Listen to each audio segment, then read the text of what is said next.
Countdown for blastoff. X minus 5, minus 4, minus 3, minus 2, X minus 1. Fire!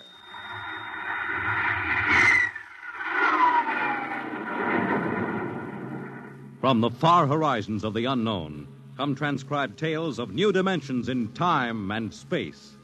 These are stories of the future, adventures in which you'll live in 1,000,000 could-be years on 1,000 would-be worlds. The National Broadcasting Company presents X minus 1.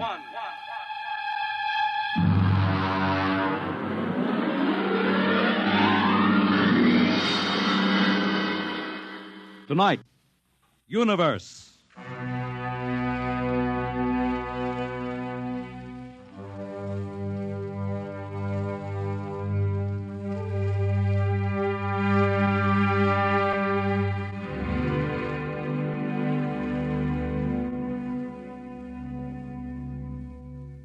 We are just beginning to discover how boundless our universe really is. And yet, as man reaches out to the stars, out toward infinity, ironically enough, he may be building himself a new kind of prison. What would it be like to live all your life in a world no larger, say, than a single gigantic rocket ship bound on an endless mercy?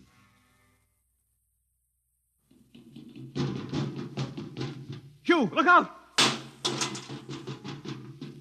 You all right? Yes, just missed me. What was it? A mutant with a slingshot, I think. Must have dashed down that passageway. Want to go after it? Oh, we'd never catch it, Alan. It's probably 12 decks above us by now. I didn't think they ever came down this far. Trolls usually get them before they reach this level. Well, they get more daring with each generation. This one looked like a female. Male or female, it might have killed us. I told you this trip was pure foolishness, climbing 24 deck levels to hear a crazy old man rave. All right, Alan, we're almost there now. Let me see, compartment X, 15, level 24. This is the place. This area smelled as if it hadn't been visited by a sanitation crew for generations. This part of the ship is almost deserted. Yes? Is this the compartment of John the Witness? Who are you? My name is Hugh Heinlein, cadet from Scientist Barracks. This is my friend Alan Mahoney. What do you want of John the Witness? Well, only to talk. Are you a believer in Jordan? Naturally. I have heard that there are those among the younger scientists who doubt the word of Jordan. To doubt is death. We're not heretics. Ah, enter.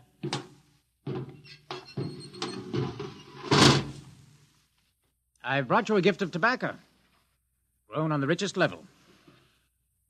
Oh, it smells good. I assure you it's of the best. Wait here. I'll get him.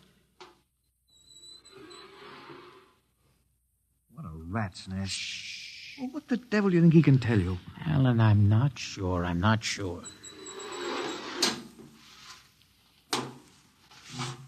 Well? Are you John the Witness? I am. Good evening to you. I'm Hugh Heinlein. This is my friend, Alan Mahoney. What brings a gentleman of the scientist class to my humble compartment? I've heard that you and your parents before you have been keepers of the legend of the ship. Since Jordan gave the word. I'm anxious to hear the word as Jordan spoke it. Why? Because our young scientists, well, among them there have been some who talk against the word. There are regulations against such heresy. Still, some of them say the ship has no purpose. They say that we are here accidentally, that we have no more grace in Jordan's eyes than the most deformed mutant who dwells in the highest level of the ship. What shall I say to you? Well, I wish to hear the word from the mouth of one who knows, in order that I may become more convinced. Sit. You have a gift for the witness? The finest tobacco. Good. I will dim the lights. Now pay close attention, for these are the words as my father's father's father gave them to his son's son's son. This is how the ship came into being, how our people were created. In the beginning there was only Jordan, thinking his lonely thoughts. Out of his thoughts came a vision. Out of the vision came a planning, and out of the planning came decision. Jordan's hand was lifted, and the ship was born. Mile after mile of good compartments, tank after tank for gold and corn, ladder and passage, door and locker fit for the needs of the yet unborn. He looked on his work and found it pleasing, meet for a race that was yet to be. He thought of man, and man came into being. Then Jordan checked his thoughts and searched for a key.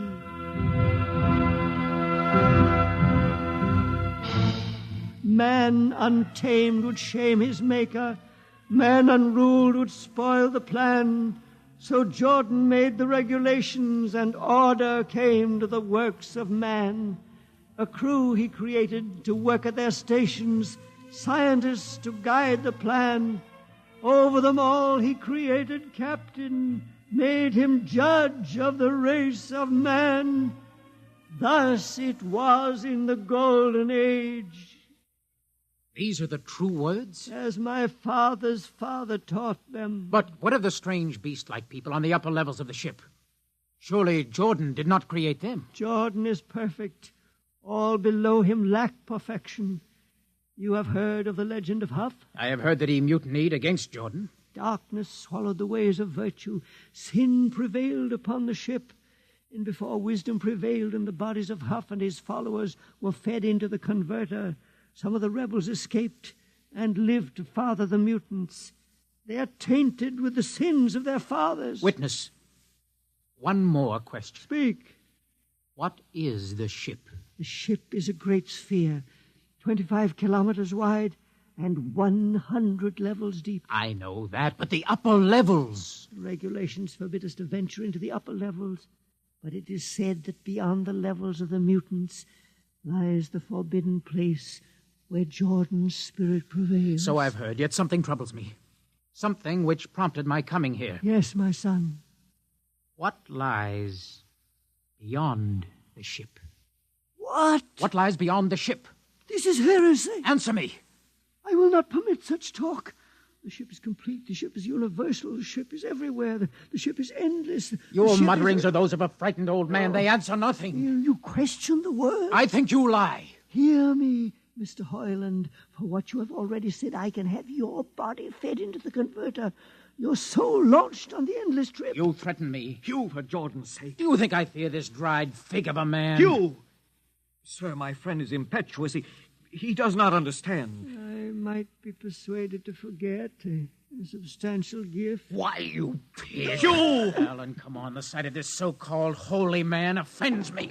You shall not leave. Don't try to frighten me with that gun, old man. Remain where you are, heretic. I warn you, put down that gun. No, closer. Drop it. No, very well, then. Death to the heretic. Alan, get him. Alan, he's not breathing. Is he dead? I don't know. Come on, Hugh, we've got to get out of here. Right. Nowhere.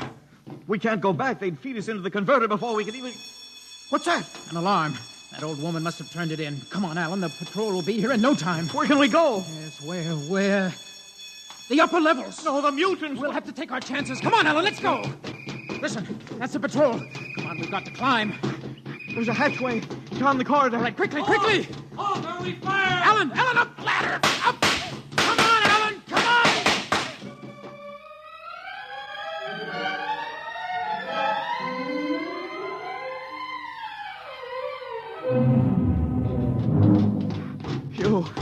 Hugh, wait. How far are we from the outside wall? Judging by the slope of the deck, about 2 miles.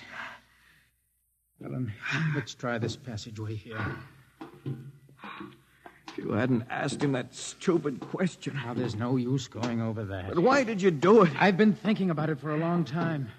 When he began to give me those stupid, tight answers, well, I just saw red, I guess. Who are you to question the ways of Jordan? When you asked me to go with you to visit the witness, I thought you wanted spiritual help. I never dreamed. I'm sorry, Alan. I'm sorry. I couldn't foresee this. Wait a minute. What? I saw something move. Where? Near that bulkhead. I don't see anything. Maybe my eyes are going bad. Still, listen! You behind us! Alan, look out!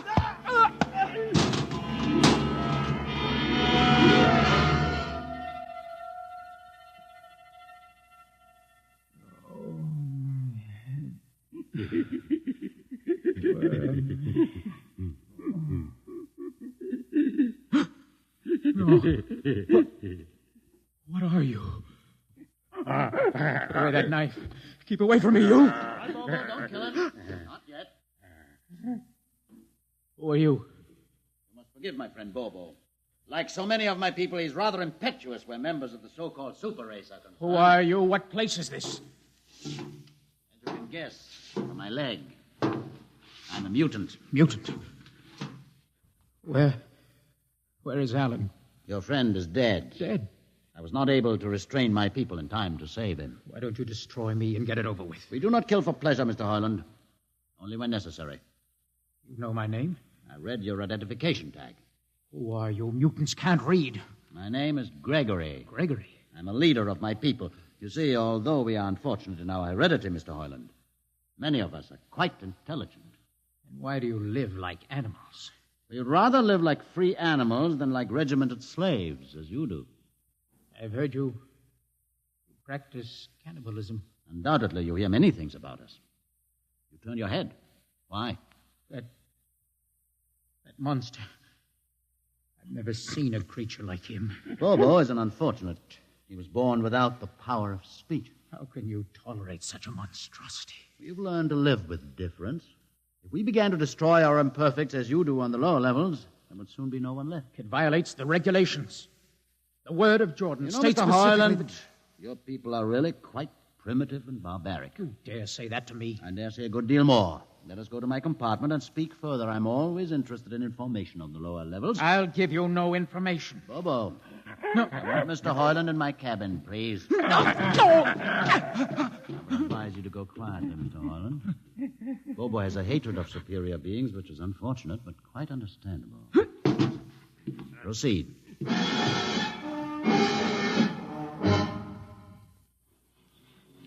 Enter, Mr. Hoyland. This is where you live? Yes. But you have books. Stolen from your libraries, Mr. Hoyland. Compton's Astrophysics, Philosophy of Interstellar Navigation, Celestial Mechanics. You've read these? Most of them. I had no idea that you... Why did you bring me here?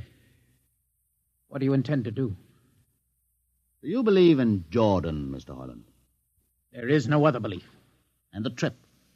I suppose you believe in the trip, too. What else is there to believe? When you die, your remains are fed to the converter, and your soul makes the trip. And where does the trip take you? Why, to Centaurus, of course. Ah. And where or what is Centaurus? Centaurus is... Mind you, I'm just telling you the orthodox answer. Centaurus is where you arrive when you've made the trip. A place where everybody is happy and where there's always good eating. And you believe this? Well, the peasants believe it literally, but many of the younger scientists, like myself, know it is figurative and symbolic. Why do you ask? Did it ever occur to you, Mr. Hoyland, that the trip is exactly what your peasants believe it is? What? And that the ship and all the crew were actually going somewhere, moving? The ship can't go anywhere. It already is everywhere. Imagine a place bigger than the ship, much bigger, with the ship inside it, moving inside it. There can't be any place bigger than the ship. There just wouldn't be any place for it to be. Oh, for half's sake, listen. You know the lowest level? Of course. If you started digging a hole in the lowest level, where would that hole go? It's forbidden to think such thoughts. Where would it go? I can't think about it. Bobo, we're going to take Mr. Hoyland to the place. No. Where are we going? To the top level. But that's certain death. Nonsense. I've been there 1,000 times. Come along. No, I won't. I won't. You can't make me. I think we can. No, please. Now, shall we proceed peacefully, or shall I have Bobo persuade you?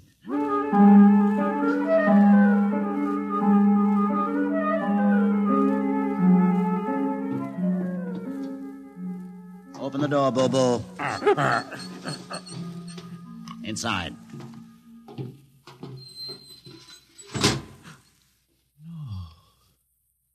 What place is this?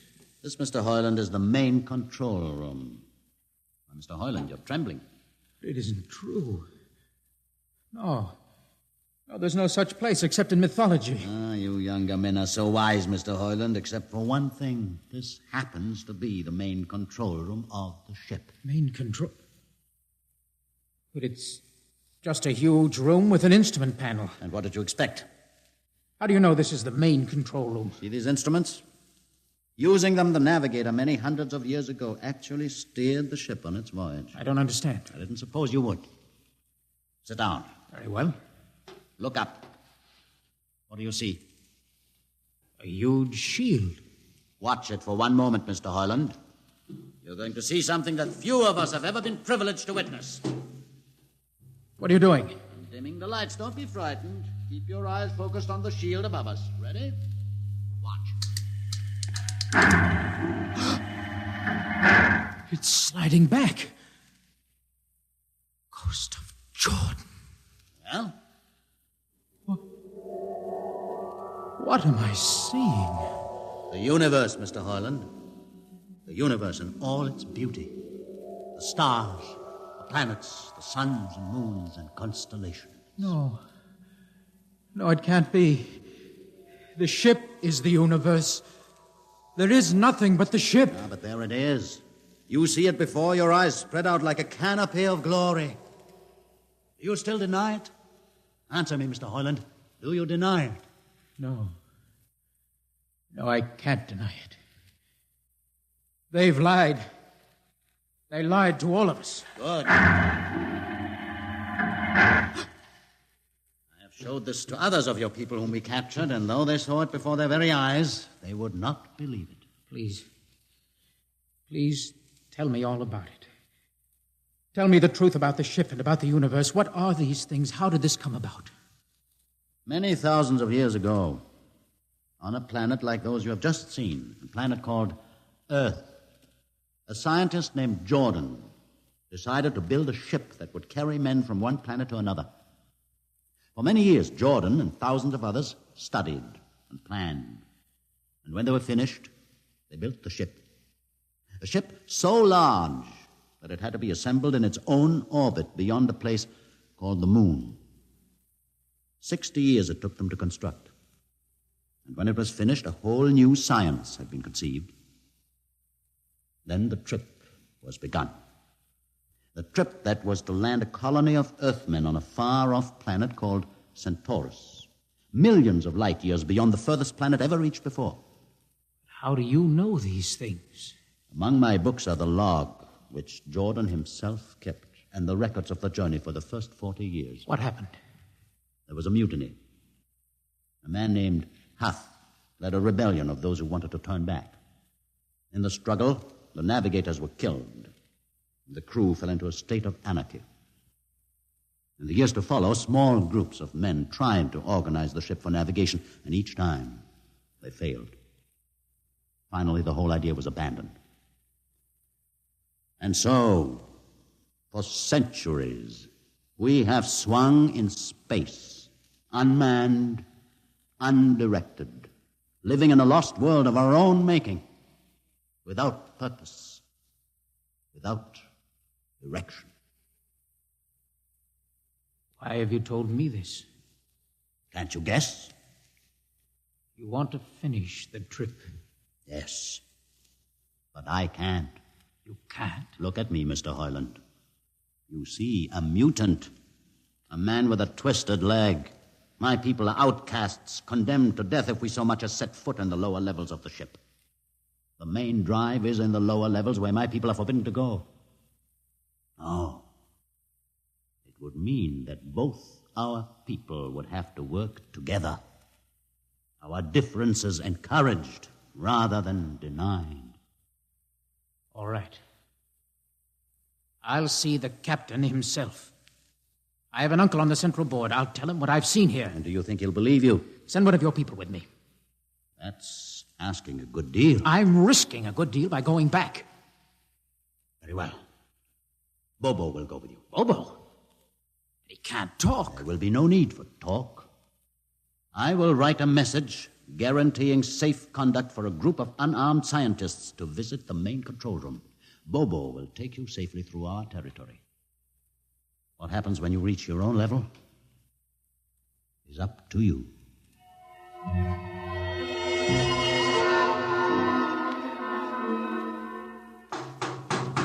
One moment. Yes, what? You? Quick, Uncle, let us in. Hey, but this mutant... He's harmless. Please, Uncle, please.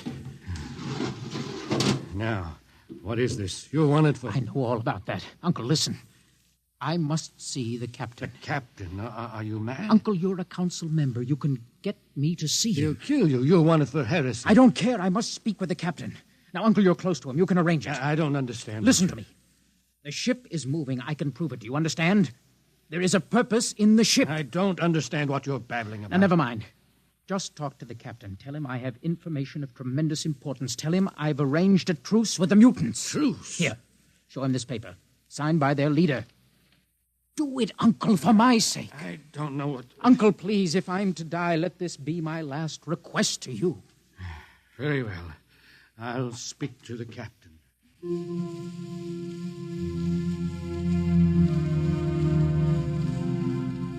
And you say, Mr. Hoyland, that you saw this with your own eyes? I swear it, Captain. I swear it on the word of Jordan. Let me see the paper again. Commander Erst, what do you think? I don't know, sir. It might be a trick. I guarantee you safe conduct. If these things are as Mr. Hoyland reports them, it would pay to risk a few lives. The man is a convicted heretic. Still, we must not discount his word. He has a safe conduct, and the mutant risked its life coming with him. I think we might investigate. Captain, you mean you will do it? I will have an expedition outfitted. Dismissed, Mr. Hoyland. Thank you, sir.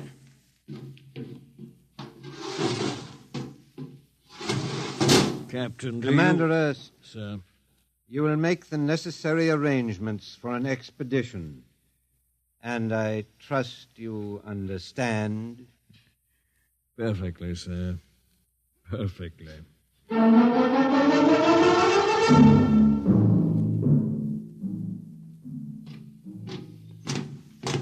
Lieutenant. Mr. Harlan? You better halt your men here. This is the spot. Patrol! Halt! Well, I see no welcoming party of mutants. There'll be none. Their leader will meet you inside the main control room.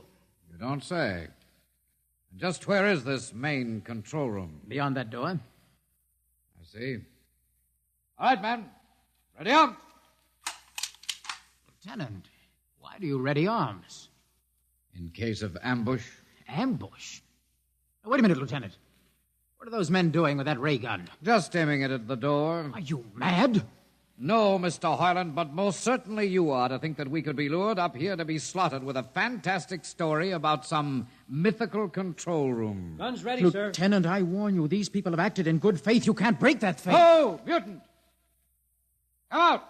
For Jordan's sake, Hold it. Lieutenant. A little too quiet for comfort. Mutant! Open the door! Please, Jordan, don't let anything happen.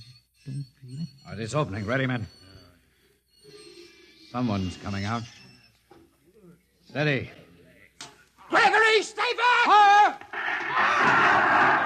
You fools! You've killed him! Here come the rest of them. Fire! Fire!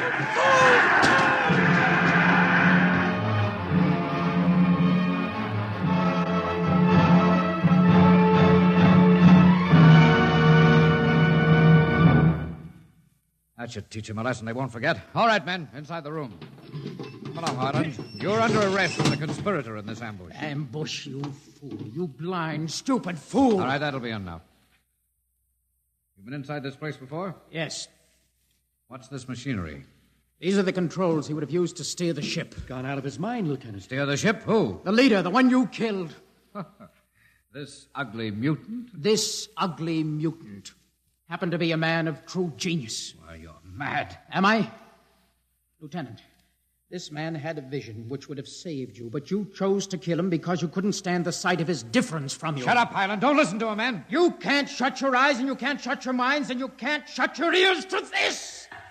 The roof's moving back! Yes, look! Let the vision of this confound your ignorance and blind your eyes. This is the heritage of stars and open skies, for which men have yearned for centuries. Try to destroy this, and you will only destroy yourselves. Death to the heritage! But I say to you that you can't keep this from our people.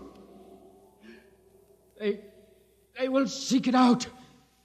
The ship will be manned, and the ship will be steered, and there will be freedom, purpose, and respect for ourselves. This is your heritage. Look upon the universe. Kill him!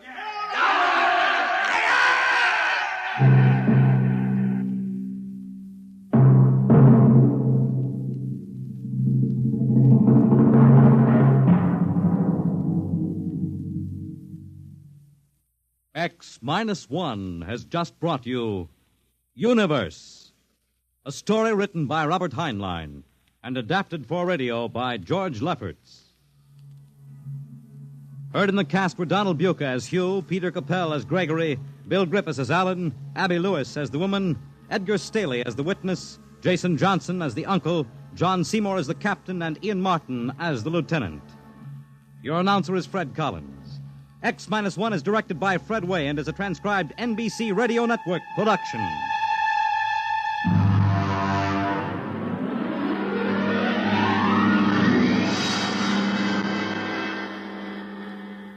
And now, next week we have a strange story to tell. A sweet, blood-curdling little story that is really only 2 sentences long. The last man on Earth sat alone in a room, and then there was a knock on the door. What knocked on that door? You'll find out next week on X minus 1.